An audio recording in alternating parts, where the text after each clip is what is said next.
ఏమిటి రవీంద్ర, పేషెంట్ నయమైపోతుందంటే ప్రతి వాళ్ళు ఆనందపడతారు. నువ్వేంటి మొహం అలా పెట్టావు? ఆవిడకి తగ్గిపోవడం నాకు ఇష్టం లేదు కనుక. అవును డాక్టర్, ఆ జానికి పిచ్చి తగ్గితే నాకు ఆస్తి దక్కదు. మీరు షాక్ ట్రీట్మెంట్ ఇస్తారో డబుల్ షాక్ ట్రీట్మెంట్ ఇస్తారో నాకు తెలీదు. ఆ జానికి మళ్ళీ పిచ్చెక్కాలి. What nonsense is this? I'm a sincere doctor. As a doctor I should not do this. ఇది రేపు ఎవరికైనా తెలిస్తే?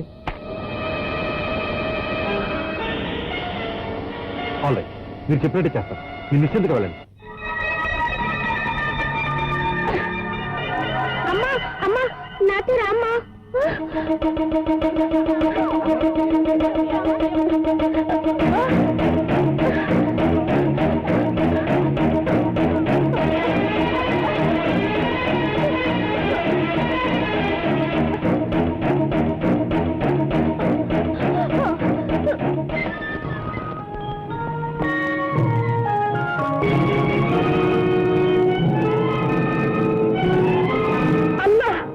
ఆవేశపడకు, ఈ బిడ్డ పుత్రుడు కాదు, పుత్రిక.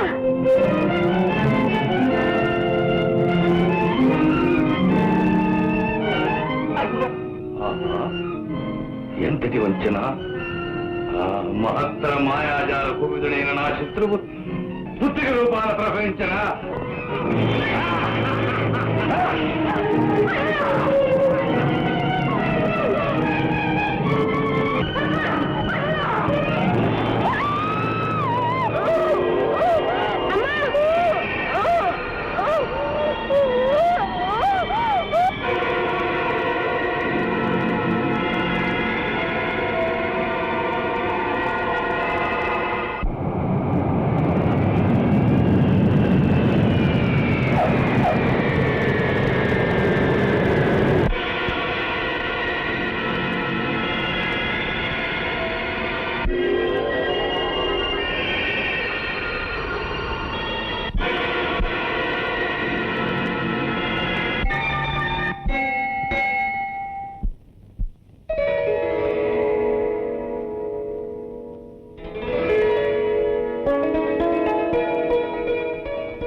నేను ఎక్కడున్నాను?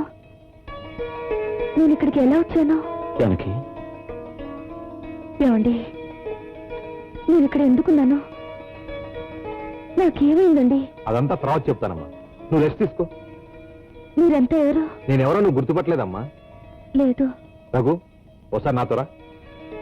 ఇప్పుడే వస్తాను జానకి. మిస్టర్ రఘు, నీకు good news and also a bad news. ఏమిటి డాక్టర్? జరిగిన ప్రమాదం వల్ల నీ భార్య తిరిగి మామూలు మనిషి అయింది. మరి బ్యాడ్ న్యూస్ ఏంటి డాక్టర్? తప్పనిసరి పరిస్థితుల్లో ఆవిడ గర్భసంచి తీసేయాల్సి వచ్చింది.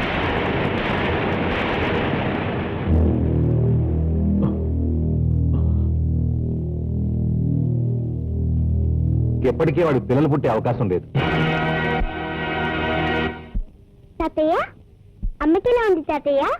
పూర్తిగా నయమైపోయిందమ్మా. అంటే అమ్మవారు నా ప్రార్థన ఆలకించిందన్నమాట. అయితే వెంటనే అమ్మని చూడాలి. వెళ్ళొస్తాను తాతయ్య. ఆగమ్మా, అమ్మంటే ఇంతకు ముందు నువ్వు చూసిన పిచ్చమ్మ కాదమ్మా. ఆమె పిచ్చిపోయింది, దాంతో పాటు నిన్ను మర్చిపోయింది. ఇప్పుడు ఆమె నిన్ను గుర్తుపట్టలేదమ్మా. లేదు, మా అమ్మ నన్ను గుర్తుపడుతుంది. నన్ను క్షమించమ్మా. ఆమె మీ అమ్మ కాదు. ఆమె పిచ్చి నయమవుతుందని నువ్వు ఆమె కూతురు అని అబద్ధం చెప్పాను. కాదు, ఆవిడ మా అమ్మే. మా అమ్మ నన్ను తప్పకుండా గుర్తుపడుతుంది. మా అమ్మ నన్ను తప్పకుండా గుర్తుపడుతుంది. వెళ్ళొస్తానండి. అవును, హాస్పిటల్ నుంచి వెళ్ళేటప్పుడు వెళ్ళొస్తాను అనకూడదమ్మా, వెళతాను అనాలి. పదండి.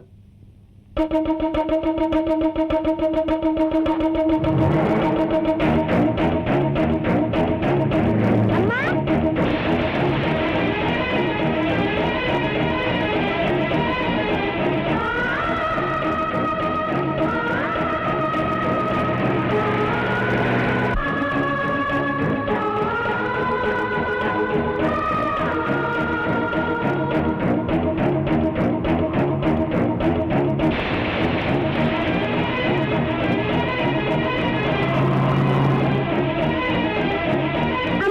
జాజి పక్క మీద సంకురాత్రి, మొగుడు పెళ్ళాలుగా మొదటి రాత్రి, పెదవు పెదవులు అడిగిన రుచి రాత్రి కౌగిలి అడిగిన కసి రాత్రి కవ్విస్తున్నది చలి రాత్రి కవ్విస్తున్నది చలి రాత్రి సన్నజాజి పక్క మీద సంకురాత్రి